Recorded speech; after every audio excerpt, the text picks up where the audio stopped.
Welcome back. The Kremlin says Russia will not accept the U.S. ceasefire proposal in its current form. The country's deputy foreign minister says there is no place for the solutions put forth by the U.S. And the main demand is to, quote, solve the problems related to the root causes of the conflict. Putin, meanwhile, ordering 160,000 more troops to mobilize this week. White House Press Secretary Caroline Leavitt responding. A question on Russia. Yesterday, the Russian government said that their new goal is 160,000 conscripts for the war. Has the president seen that number? And does he have any response given his recent conversations on peace talks? Well, I can tell you what the president said last night, and that is he is frustrated with leaders on both sides of this war. He wants this war to end. There are men that are dying on both sides, and it's been going on for far too long. Our team continues to be engaged with the Russians as we are with the Ukrainians, and the president continues to be very, very much engaged on this topic every single day. Joining me now is Special Presidential Envoy for Ukraine and Russia, Lieutenant General Keith Kellogg. General, thanks so much for joining me this morning. Thanks, Maria. Thanks for having me. You have been doing such a great job and going back and forth. Can you tell us where this stands? I mean, it feels like Russia is mocking us with that statement about root causes. Yeah, Maria, they're really not. That was a deputy foreign minister talking, and the president's been very, very engaged. And I know he's frustrated with both Zelensky and Putin as well. But we're going to get there. And I think what you have to do is you have to stay really on focus, on point, to get where you want to go with the ceasefire. Because what we want to have is a comprehensive 30-day ceasefire. And once you get there, it's going to be really hard to restart the war again. That's what I believe. And what we need to get is the term sheet, what I would call term sheets. Term sheets. This is what the Russians want. This is what the Ukrainians want. You kind of bring them together. But the president is very focused on this. Look, the only person, and everybody says this, I don't care who you are, what national leader you are, is that the only person who can really solve this is President Donald J. Trump. And that's absolutely right. He's got relations with both Putin and with Zelensky as well. He's got an idea. He wrote the art of the deal. I think he can get there. And I really believe we're on the precipice of getting to a ceasefire. But both sides are going to have to come to some type of accommodation. Neither side is going to get what they want, everything they want. So there's going to have to be some marginalization there, getting to a solution. Well, but look, President Trump can do it. He's the only one who can do it. Senators Lindsey Graham and Richard Blumenthal are introducing bipartisan legislation to place new sanctions on Russia if it does not come to a peace agreement with Ukraine. Is that the right move? New sanctions? Well, here's the issue with sanctions. The sanctions are good, but they've got to be enforced. And if you talk to our Secretary of the Treasury, Scott Bessent, he said, if you look at sanctions between 1 and 10, 1 being the easiest, 10 being the hardest, we're probably at a level 6, but enforcement's like a level 3. And you've got to really increase the effect that the sanctions have, and you can bring them to a certain conclusion. Look, you're talking about Russian sovereign assets. Those are those $300 billion that are kept in Belgium. You can go after those. Look at the shadow fleet. That's the fleet that's carrying most of the illicit oil that's being transported throughout the world. 70% of that comes through the Baltics. You can actually shut that down. President Trump actually did something like that with North Korea in the first term, when he basically stopped North Korean coal going from North Korea to China, and we could use our U.S. Coast Guard cutters to do so. Those are extreme measures, but we've actually sanctioned the shadow fleet by hull number, so we know where they're at, we know where they're coming from. These are the things that you can do to put a bite in if you want to do it. So as long as you enforce the sanctions to a high degree, then they'll actually work, but you've got to do that. But too many times it hasn't been done. But the most important thing is getting both sides to talk. And President Trump's really good about that. He reaches out to both sides.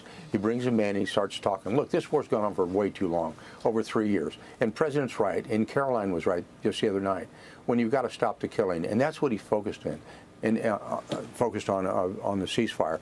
And I think, you know, if you get to a 30-day ceasefire, which we want to have a comprehensive ceasefire, that means air, sea, land, hitting the cities. That's going to be the most important piece, and that's what we're driving to in the near term. But does Putin want that? I mean, it doesn't seem. I mean, he just mobilized another 160,000 troops. Mm-hmm. Yeah, Maria, he says that, but I think both sides kind of want to figure a way out of this conflict. You know, 3 years is a long war. It's a lot longer we actually fought in World War II when you think about it. And I think both sides want to reset the relation we have with the United States. The United States is a great trump card. If you want to come back into the League of Nations, Russia, then you've got to make this deal. And the only one who can make the deal is President Trump. And the Russians have to realize that, because right now they're a pariah state. And when you look at the nations they're aligned with. And I think they want to come back into this League of Nations, and I think there's an option for them to do it. I think President Trump has shown that there's an option to do it. And so I think they're going to come back in. I think, look, on negotiations, nobody's going to be happy with it initially. Neither side's going to get everything they want, right, like I said a minute ago. But we have to bring them back into this whole environment of negotiations, talking with each other, sitting down, and agreeing to what they want and what they don't want. Well, look, Ukraine reportedly pushing ahead with this rare earth minerals deal with the United States, but it's hard to know if they actually want that as well. The country's foreign minister told reporters, quote, "The process will continue. We will be working with our American colleagues in order to achieve a text that would be mutually acceptable." This comes after President Trump told reporters that Ukraine was trying to renegotiate the deal. General, what can you tell us about this deal, and how much of a factor is China here working with Russia? Because, you know, we know that China stopped the BlackRock deal for the ports around the Panama Canal. And I'm wondering if Russia and China are a solid partnership here, whereas China is actually complicit, working behind the scenes to assist Russia. What can you tell us about the minerals deal, and then about China and its participation here in this war? Well, the minerals deal is important, and it's going to be important for Ukraine and important for the United States of America, because with the United States, we have to recognize, you know, we put a lot of money into this war for Ukraine, and there's got to be a way we can get some of that back, and that's through the precious metals deal we're talking about. I think it was a great idea. That was just established by Scott Percent. Yeah, but here's the thing everybody needs to realize. Look, that is constitutionally protected by Ukraine. It's in Article 13 and 14 of their constitution. And what they want to do, they're going to have to go to the Rada with their, basically, the individual who leads the Rada, Stefanchuk, and say, okay, you have to bring this to the Rada, to their parliament, and say, okay, this is what needs to be done. And I think that process has started, and it's going to continue.